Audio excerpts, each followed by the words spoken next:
औज़ुबिल्लाहिमिनश्शैतानिर्रजीम बिस्मिल्लाहिर्रहमानिर्रहीम। अॼु असां द वाइज़ कैलिफ पढ़ंदासीं। वाइज़ कैलिफ माना सियाणो ख़लीफ़ो। वाइज़ कैलिफ माना सियाणो ख़लीफ़ो। इहो सियाणो छो हुयो, इनखे सियाणो छो थो चयो वञे, इहो असां हिन लेसन जे पढ़ण जे दौरान असांखे ख़बर पइजी वेंदी। Reading text the wise caliph. Caliph Harun Rashid was very popular with his people. ख़लीफ़ो Haroon Rashid पंहिंजे माण्हुनि में ॾाढो मशहूरु हुयो। छा हुयो? मशहूरु हुयो। He was very concern about their problems and their welfare. हू पंहिंजे माण्हुनि जे भलाईअ लाइ ऐं उन्हनि जे मसइलनि लाइ ॾाढो परेशान हूंदो हुयो। माना चाहींदो हुयो त मुंहिंजे माण्हुनि जा मसइला हल थी वञनि जल्दी ऐं उन्हनि खे कोई बि मसइलो पेश न अचे।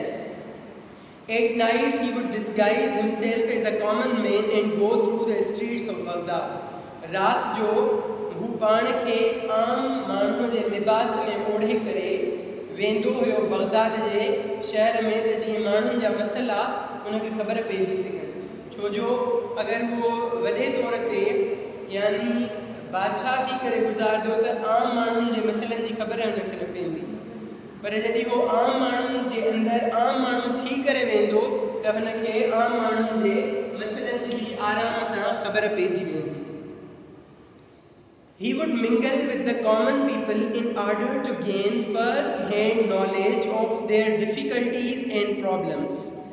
हू आम माण्हुनि सां गॾु मिली वेंदो हुयो, मिंगल थी वेंदो हुयो त जीअं आम माण्हुनि जे बारे जी उन्हनि जे मसइलनि जी उनखे सही तरीक़े सां मालूमात मिली सघे। He was also known and respected for his justice and wisdom. हुनखे इन तरीक़े सां बि ॼातो वेंदो हुयो, पहचानियो वेंदो हुयो त हू ॾाढो इंसाफ़ कंदड़ हुयो ऐं इंसाफ़ कंदड़ हुजण सां गॾोगॾु हू माण्हुनि जा मसइला बि आसानीअ सां ऐं ॾाहे हुजण सां हल कंदो हुयो। छो जो सियाणो त हुयो न, ॾाहप हुन में भरियल हुयो त उहो माण्हुनि में मशहूरु बि हुयो, माण्हू हुनखे सुञाणंदा बि हुया ऐं माण्हुनि में इन लाइ बि मशहूरु हुयो त असांजा मसइला ॾाढे सुठे तरीक़े सां अक़लमंद तरीक़े सां हल कंदो आहे। कहिड़ो कैलिफ, कहिड़ो ख़लीफ़ो? हारून उर रशीद। हुन ख़लीफ़े जो नालो हुयो हारून उर रशीद। हारून उर रशीद हुन ख़लीफ़े जो नालो हुयो, जंहिंखे अक़लमंद हुजण जे करे बि मशहूरु हुयो, इंसाफ़ कंदड़ हुयो, हुन जे करे बि मशहूरु हुयो। नेक्स्ट पैराग्राफ आहे, One day when he was holding court, the Qazi brought two men before him. हिकु ॾींहुं जॾहिं हू कोर्ट हलाए रहियो हुयो, दरबार हलाए रहियो हुयो, त काज़ी हुन जे साम्हूं हिकु मसइलो खणी आयो। One of them was the Qazi brought two men before him. ऐं उन मसइले में हू काज़ी ॿिनि माण्हुनि खे हारून रशीद जे साम्हूं पेश कयो। One of them was well dressed and appeared to be a well-to-do, respectable citizen.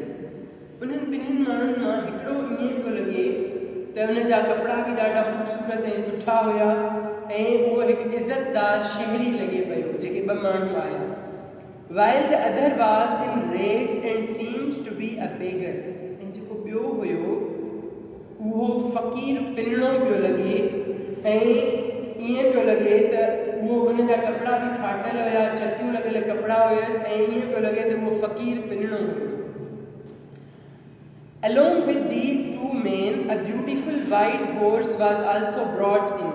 इन्हनि ॿिन्ही माण्हुनि सां गॾु हिकु ख़ूबसूरत सफ़ेद घोड़ो, अछो घोड़ो बि उते आंदो वियो। ॿ माण्हू आंदा विया, जंहिंमां हिकिड़ो अमीर पियो लॻे, सुठो शहरी पियो लॻे ऐं ॿियो ईअं पियो लॻे त उन जा कपिड़ा बि फाटल हुया ऐं उहो फ़क़ीर पियो लॻे। उन्हनि सां गॾोगॾु हिकिड़ो सफ़ेद ख़ूबसूरत घोड़ो बि आंदो वियो दरबार में। The Qazi approached the Caliph and said, काज़ी ख़लीफ़े जे साम्हूं आयो ऐं चयाईं, O leader of the faithfuls, I have brought before you a dispute which I have not been able to settle. काज़ी ख़लीफ़े जे साम्हूं पहुतो ऐं चयाईं, ए रहनुमा वफ़ादारनि जा, फेथफुल माना वफ़ादारनि जा रहनुमा, मां तव्हांजे साम्हूं हिकु अहिड़ो केस खणी आयो आहियां जेको मां पाण सोल्व न करे सघियुमि, हल न करे सघियुमि। हुन चयुसि, जेको काज़ी हुयो, काज़ी चयुसि त मां हिकु अहिड़ो फ़साद तव्हांजे साम्हूं खणी आयो आहियां जेको मां पाण सेटल न करे सघियुमि। पुराणे ज़माने में जेके बि फ़ैसिला कंदा हुया उहे काज़ी कंदा हुया। अॼुकल्ह जे ज़माने में जीअं कोर्टुनि में जज हूंदा आहिनि, उन ज़माने में जेके फ़ैसिला हूंदा हुया उहे काज़ी कंदा हुया, पर काज़ी पाण न करे सघियो। इन जे करे मुल्क जे बादशाह ॾे उहो फ़ैसिलो खणी वियो। It is a difficult case, but I am certain that with your knowledge and wisdom, you will be able to resolve it in a just and fair manner. मूंखे इहो मुश्किल केस लॻे थो, पर मूंखे यकीन आहे त तव्हां पंहिंजे इल्म ऐं ॾाहप सां इन मसइले खे ॾाढे सुठे तरीक़े सां पुरइंसाफ़ तरीक़े सां हल करे वेंदो। केर थो चवे ईअं? काज़ी थो चवे। What is the dispute? asked the caliph. ख़लीफ़े पुछा कयो, कहिड़ो फ़साद आहे? इहो कहिड़ो फ़साद आहे जेको तूं हल न करे सघियो ऐं तूं चवें थो त मां आराम सां हल करे वेंदुसि? These two men here are fighting over this horse. हे ॿ माण्हू जेके हिते आहिनि उहे हिन घोड़े ते विड़ी रहिया आहिनि। Each of them claims and swears that this horse is his. इहे ॿई माण्हू चवनि था त इहो घोड़ो मुंहिंजो आहे। ॿ माण्हू आया आहिनि ऐं ॿई माण्हू चवनि था, अमीर बि चवे थो मुंहिंजो आहे, ग़रीब चवे थो मुंहिंजो आहे। हाणे इहो मसइलो हल नथो थिए त घोड़ो कंहिंजो आहे, ख़बर नथी पवे। Step forward, the caliph ordered the well-dressed man. ख़लीफ़े जंहिं माण्हू खे सुठा कपिड़ा पातल हुया उनखे चयाईं, अॻिते अच, स्टेप फॉरवर्ड, अॻिते अच, and let's hear what you have got to say. ख़लीफ़े चयुसि, अॻिते अच, अमीर माण्हू खे चयाईं, अॻिते अच ऐं ॿुधाए तूं छा थो चवणु चाहीं। The man said to the caliph, O leader of the faithfuls, I beg you to believe me that whatever I say in your presence shall be the truth. ख़लीफ़े उन माण्हूअ खे चयो, ओ लीडर ऑफ द फेथफुल्स, वफ़ादारनि जा रहनुमा, मां तव्हांखे पिना थो, तव्हांखे बेग कयां थो, तव्हांखे शदीद गुज़ारिश कयां थो त मूं ते यकीन कयो, जेको कुझु बि मां चवां थो हिननि सभिनि जी मौजूदगीअ में सभु कुझु सच चवंदो। This morning, when I was riding to the city, I saw this beggar limping along ahead of me. अॼु सुबुह जॾहिं मां शहर जी तरफ़ घोड़े ते सवारी करे अची रहियो हुयुसि त मां ॾिठो त हे फ़क़ीर अॻिते मंडकाईंदो वञे पियो। छा पियो कंदो वञे? लिंपिंग पियो कंदो वञे, मंडकाईंदो वञे पियो। हुन जेको अमीर माण्हू हुयो उन ख़लीफ़े खे ॿुधायो। On hearing the sound of my horse's hoofs, he turned round and motioned me to stop. जॾहिं हुन मुंहिंजे घोड़े जे खुरनि जो आवाज़ ॿुधो त हू मुड़ी वियो ऐं मूंखे इशारो कयईं, मोशन कयईं, इशारो कयईं त उते बीहो। I pulled the reins of my horse. मां पंहिंजे घोड़े जी लगामनि खे छिकियो। He begged me to give him a ride up to the city gate. हुन मूंखे बेग कयो यानी कि गुज़ारिश कई त मां हुनखे शहर जे दरवाज़े ताईं छॾियां, शहर जे दरवाज़े ताईं। He was lame, हू लंगड़ो हुयो, मंडो हुयो। I felt sorry for him. मूंखे हुन ते तरस आयो। So I pulled him up behind me on the horse. त मां हुन जे अॻियों वञी करे हुनखे पंहिंजे घोड़े जे पोयां छिके वेहारियो, पुल कयो। When he reached the city, I stopped and turned round to help him get down. जॾहिं असां शहर जे दरवाज़े ताईं पहुतासीं त मां हुनखे हुनजी मदद करणु चाही। हुनखे चयो त अचो त मां तव्हांखे लाहिण में, गेट डाउन करण में मदद कयां. He refused to dismount. हुन लहण खां इनकार करे छॾियो. I was puzzled. मां परेशान थी वयुमि and gently told him to get down because we had reached the city gate. मां हुन खे लहण लाइ चयो ऐं हुन लहण खां इनकार करे छॾियो. इन ते मां परेशान थी वयुमि. परेशान थी करे मां ॾाढी आराम वारे तरीक़े सां हुन खे चयो त असां शहर जे दरवाज़े ते पहुची चुका आहियूं, हाणे तव्हां लहो. He not only refused to get down, but instead he claimed that the horse belonged to him. हुन न सिर्फ़ लहण खां मना कई पर इहो बि चयईं त घोड़ो मुंहिंजो आहे. He said that he had given him a ride and instead of being grateful, I was robbing him of his horse. हुन चयो त हुन मूंखे सवारी ॾिनी आहे. फ़क़ीर चयो त हुन मां तोखे सवारी ॾिनी आहे ऐं तूं एहसानमंद ऐं शुक्रियो अदा करण जे बजाए तूं मूंखां मुंहिंजो घोड़ो थो खसी. The caliph then turned to the man in rags and said, "What do you have to say?" ख़लीफ़ो को वरी ग़रीब माण्हूअ ॾे मुड़ियो ऐं ख़लीफ़े ग़रीब माण्हूअ खां पुछियो, हाणे तूं ॿुधाए तूं छा थो चवणु चाहीं. जेको फाटल कपिड़नि में हुयो उन खां पुछाईं, तूं ॿुधाए हाणे तूं छा थो चवणु चाहीं. The beggar limped forward and said, जेको फ़क़ीर हुयो उहो लंगड़ाईंदो मंडकाईंदो अॻिते वधियो ऐं चयाईं, O leader of the faithfuls, you are the helper and guardian of the poor. वफ़ादारनि जा रहनुमा, तव्हां मददगार ऐं सरपरस्त आहियो ग़रीबनि जा. You are a wise and just caliph. तव्हां अक़लमंद ऐं इंसाफ़ कंदड़ ख़लीफ़ा आहियो. Have pity on me and save me from the cruelty and injustice of this rich man. मूं ते रहम कयो ऐं मूंखे हिन अमीर माण्हूअ जे अज़ाब, अमीर माण्हूअ जे ज़ुल्म ऐं नाइंसाफ़ी खां बचायो. I swear that this horse belongs to me. मां कसम थो खणां त हे घोड़ो मुंहिंजो आहे. You must be thinking, like everybody else in this court, how a beggar like me can afford to buy and keep such a fine horse. तव्हां बि ईअं ई सोचंदा हूंदव जीअं हिन दरबार में मौजूदु सभई माण्हू था सोचनि त मूं जहिड़ो ग़रीब ऐं फाटल कपिड़नि वारो माण्हू एॾो सुठो घोड़ो कीअं अफोर्ड करे थो सघे, कीअं एॾो सुठो घोड़ो वठी थो सघे. Let me tell you that it is because of this horse that I am in rags. मां तव्हांखे ॿुधायां थो त इन घोड़े जी वजह खां ई मुंहिंजी ही हालत आहे जो मुंहिंजा कपिड़ा बि फाटल आहिनि. Whatever money I had, I spent on this horse. मूं वटि जेतिरा बि पैसा हुया मां सभु हिन घोड़े ते ख़र्च करे छॾिया आहिनि. This morning, as I was coming to the city on my horse, I noticed this man walking along the road. अॼु सुबुह जॾहिं मां शहर जी तरफ़ अची रहियो हुयुसि त मां हिन माण्हूअ खे ॾिठो त हू रस्ते तां घुमी रहियो हो. When I came close to him, he stopped me and requested me to lend him my horse. जॾहिं मां हुन जे क़रीब पहुतुसि त हुन मूंखे रोकियो ऐं मूंखे गुज़ारिश कयाई त मां हुन खे पंहिंजो घोड़ो उधार ॾियां, लैंड कयां, उधार ॾियां.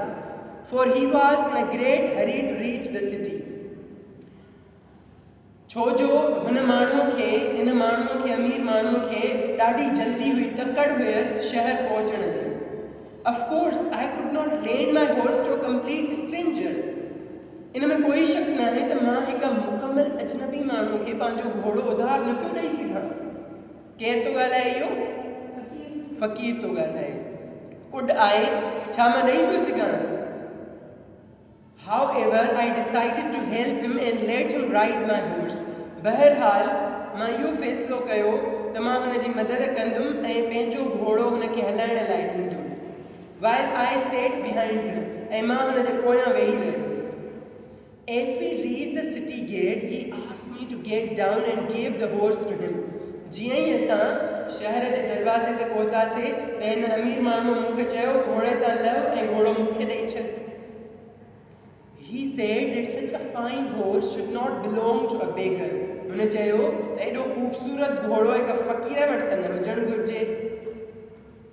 He ordered me to get off the horse or else he would force me to get off. हुन मूंखे हुकुम ॾिनो त मुंहिंजे घोड़े तां लही वञ, न त मां ज़ोरी तोखे लहींदुसि. He further said that even if I shouted for help, no one would believe that such a fine horse could belong to someone like me. हुन वधीक मूंखे चयो अगर तूं मदद जे लाइ रड़ियूं कंदे तॾहिं बि तो त केरु यकीन कंदो त हिकु फ़क़ीर वटि एॾो सुठो घोड़ो हूंदो. कंहिं चयोसि इहो अमीर माण्हूअ चयोसि. अमीर माण्हूअ चयोसि त अगरि तूं रड़ियूं कंदे त मुंहिंजो घोड़ो आहे तॾहिं बि तो ते त कोई यकीन ई न कंदो छो जो तुंहिंजा कपिड़ा ई फाटल आहिनि. They would only make fun of me. ऐं बाक़ी सॼा माण्हू सिर्फ़ु तुंहिंजी मज़ाक उड़ाईंदा. Now, mighty and honorable Caliph, I beg you to save me from this robber and give me back my horse. हाणे ताक़तवर ऐं इज़त वारा ख़लीफ़ा, मां तव्हांखे शदीद गुज़ारिश थो कयां त मूंखे हिन रोबर हिन खोरूअ खां बचायो ऐं मुंहिंजो घोड़ो मूंखे वापसि करायो. I think this case is not difficult to solve, said the Caliph to the Qazi. ख़लीफ़े काज़ीअ खे चयो त ही मुक़दमो एॾो मुश्किल न आहे हल करण में. It can be decided in a minute. हिकिड़े ई मिंट में हिन जो फ़ैसिलो थी थो सघे. Tell these men to place their hands on the horse one by one. हिननि ॿिन्ही माण्हुनि खे चओ त हू हिकु हिकु करे घोड़े ते हथु रखनि. Let the beggar do it first. पहिरियां हिन फ़क़ीर खे ईअं करणु ॾियो त फ़क़ीर उन घोड़े ते पंहिंजो हथु घुमाए. When the beggar touched the horse, it winced as if it did not like the touch of his hand. जॾहिं फ़क़ीर घोड़े खे छुयो त घोड़े हिकु अहिड़ो आवाज़ कयो जीअं ईअं लॻे पियो त घोड़े खे फ़क़ीर जो हथु पसंदि न आयो, हुनहुनायो. Next, the rich man was asked to touch the horse. फ़क़ीर खां बाद में अमीर माण्हू खे चयो वियो त घोड़े खे तव्हां हथु लायो. At the touch of the rich man's hand, the horse snorted and neighed with pleasure. जॾहिं अमीर माण्हूअ जो हथु घोड़े ते घुमियो त घोड़ो ईअं हुनहुनायो ऐं ईअं हुन आवाज़ कयो त हू ख़ुशि पियो थिए. This horse belongs to him, pronounced the Caliph.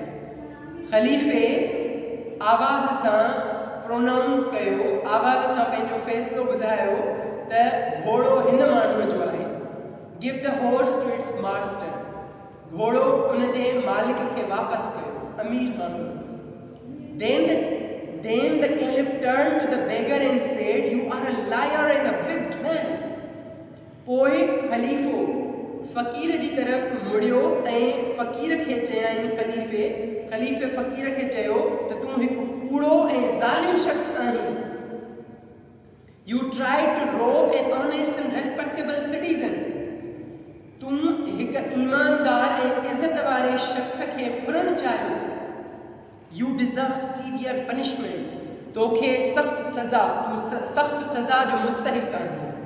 But I shall be merciful and forgive you this time if you beg forgiveness from this gentleman here.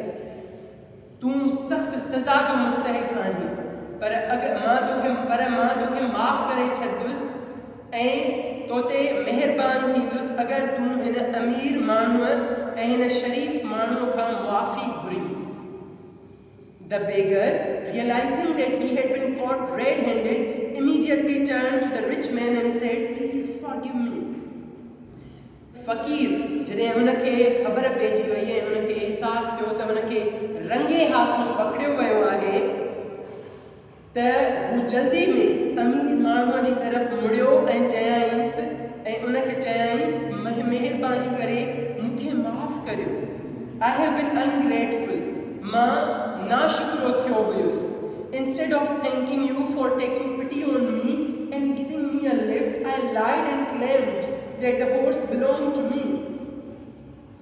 तव्हांजो शुक्रियो अदा करण जे बजाए त तव्हां मूं ते रहम खाधो ऐं मूंखे लिफ्ट ॾिनी, सवारी ॾिनी, मां कूड़ ॻाल्हायो ऐं मां इहो क्लेम कयो, दावा कयो त घोड़ो मुंहिंजो आहे, मूंखे माफ़ कयो.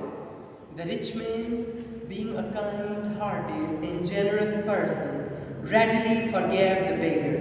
जेको अमीर माण्हू हुयो, जेको हिकु मेहरबान ऐं जेनरस सखी शख़्स हुयो, उन आराम सां फ़क़ीर खे माफ़ करे छॾियो. Not only that, he took out his purse and gave him a handful of gold coins. न सिर्फ़ उनखे माफ़ कयो, पर पंहिंजी पर्स खोले करे हैंडफुल हथ भरे करे उनखे सोने जा सिक्का भी ॾिना. Everyone present was highly impressed by this noble action of the rich man.